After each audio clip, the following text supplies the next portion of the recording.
Hello दोस्तों, सभी को मेरा नमस्कार, स्वागत है, हार्दिक अभिनंदन है। दोस्तों, पीछे वाला जो आपका वीडियो जो बनाए थे उसमें बताए थे प्रकाश का परावर्तन और अपवर्तन कैसे होती है। आज हम लोग वही जो है प्रकाश का परावर्तन का जो दर्पण जो पार्ट होता है वो दर्पण पार्ट जो है हम लोग स्फेरिकल जो मिरर होता है इसके बारे में आज जो हम लोग अध्ययन करेंगे। तो वीडियो के अंत तक बने रहिए। तो दोस्तों, स्फेरिकल मिरर का मतलब होता है गोलीय दर्पण। गोलीय दर्पण क्या होता है कि गोलीय दर्पण वो चीज़ होता है कि किसी भी दर्पण का जो है उभरा हुआ और धंसा हुआ जो है परावर्तक जो पृष्ठ होता है उसी को हम लोग गोलीय दर्पण कहते हैं। गोलीय दर्पण के देखिए दो भागों में बांटा गया है। एक हो जाता है आपका अवतल दर्पण हो जाता है और दूसरा हो जाता है उत्तल दर्पण। अवतल दर्पण जो होता है, अवतल दर्पण जो है पूरे प्रकाश को जो है केंद्रित करता है, इसलिए इसे कंजर्विंग भी कहा जाता है, अभिसारी भी कहा जाता है, क्योंकि प्रकाश को एक जगह इकट्ठा कर देता है, केंद्रित कर देता है। जब प्रकाश को एक जगह केंद्रित कर देता है तो इसमें यूज जो होता है, प्रयोग होता है सोलर कुकर, यानी प्रकाश को केंद्रित करके जो है सोलर कुकर का जो है प्रयोग जो है अवतल दर्पण से किया जाता है। दूसरा जो होता है प्रज्वलक। प्रज्वलक का मतलब होता है किसी भी वस्तु को अगर जलाना है तो पूरा प्रकाश को जो है केंद्रित कर दिया जाता है और उस वस्तु को जला लेते हैं। जैसे देखेंगे कि सूर्य का प्रकाश जब लेंस जो होती है पूरा प्रकाश को केंद्रित करके कागज दीजिएगा तो जल जाता है, तो प्रज्वलक में भी मदद करती है।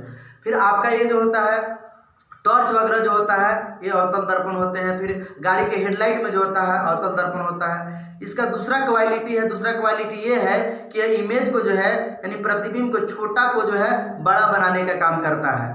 अब देखिए डॉक्टर लोग जो इसको इस्तेमाल करता है तो इमेज छोटा से बड़ा बनाने का काम करता है। अगर किसी चीज़ को देखना है तो मान लेते हैं कि नाक में अगर किसी को देखना है, आँख में देखना है, तो वो जो अवतल जो होता है उसका इस्तेमाल करते हैं और उससे बड़ा वस्तु छोटा से बड़ा दिखा देता है।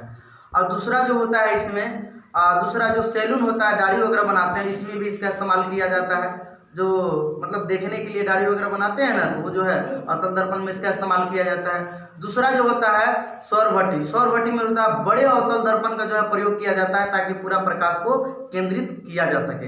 ये अवतल दर्पण हो गया। इसमें देखिए ये हमेशा लेफ्ट साइड में इसका जो साइन जो होता है ऋणात्मक होता है, रेडियस भी ऋणात्मक होता है, फोकस भी ऋणात्मक होता है। दूसरा बात करें तो ये आ जाता है आपको कॉन्वेक्स लेंस। कॉन्वेक्स लेंस का मतलब होता है उत्तल दर्पण। उत्तल दर्पण का मतलब उठा हुआ, उसका भाग जो है उठा हुआ रहता है उत्तल दर्पण। उत्तल दर्पण क्या करता है? प्रकाश को फैलाने का काम करता है, प्रकाश को जो है फैलाने का काम करता है। साइड जो मिरर होता है उसमें जो है आपका साइड मिरर, गाड़ी का जो साइड मिरर होता है उसमें जो होता है उत्तल दर्पण का प्रयोग होता है, वो उत्तल दर्पण होता है। या आप रास्ते पर सड़क पर जाते हैं, जो बल्ब होता है वो परावर्तक के रूप में जो होता है वहाँ पर उसका उत्तल दर्पण का इस्तेमाल किया जाता है। इसका दूसरा क्वालिटी होती है कि बड़ा इमेज को छोटा बना देता है। देखे होंगे कि जो गाड़ी के साइड मिरर होता है उसमें देखिएगा कि पूरा बस्ती, पूरा ट्रक वगैरह जितना भी पीछे के साइड में होता है पूरा उसमें समा जाता है, यानी कि यह जो होता है बड़ा से छोटा इमेज को बना देता है। इसमें और देखिए कि अगर इमेज अगर उल्टा बन रहा है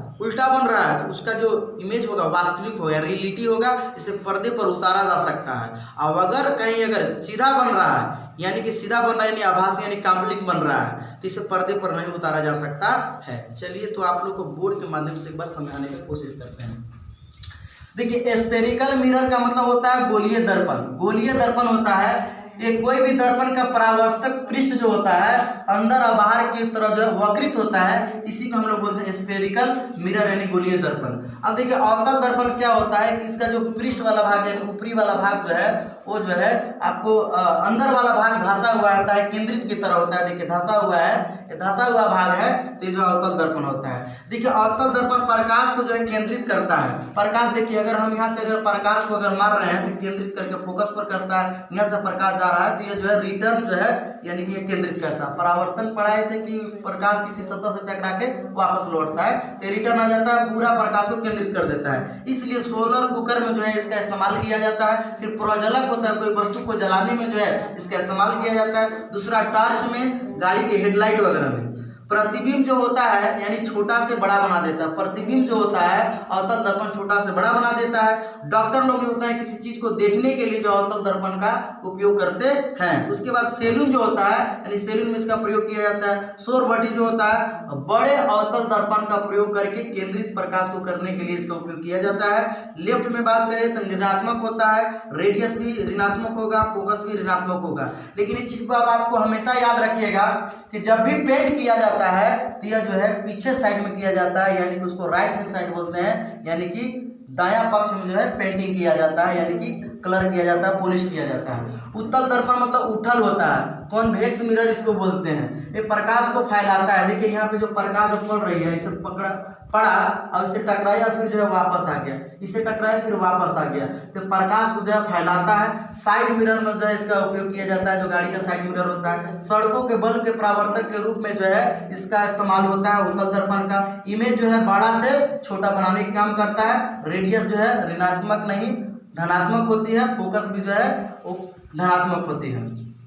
इमेज की बात करें तो उल्टा जब रहता है तो वास्तविक रियल इमेज बनता है, इसे पर्दे पर उतारा जा सकता है। और सीधा रहेगा यानी कि काल्पनिक इमेज बनता है, झूठा इमेज बनता है, इसे पर्दे पर नहीं उतारा जा सकता है। तो आई होप दोस्तों आप लोग को जरूर समझ में आया होगा। तो आप लोग जो है प्यार उसे देते रहिए। तब तक के लिए अपना ख्याल रखिए। धन्यवाद।